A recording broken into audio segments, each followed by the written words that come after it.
Вашему вниманию комплект оснастки от швейцарского токарного станка Шаубин 102 со шпинделем W25.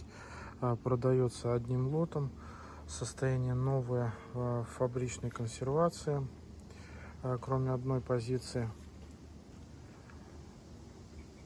Так, ну это у нас степ-колец, шаговые цанги, тарельчатые цанги. Вот они комплектные, кроме одной, получается. Смотрите контакты в шапке профиля. Также смотрите лот на директ-лоте.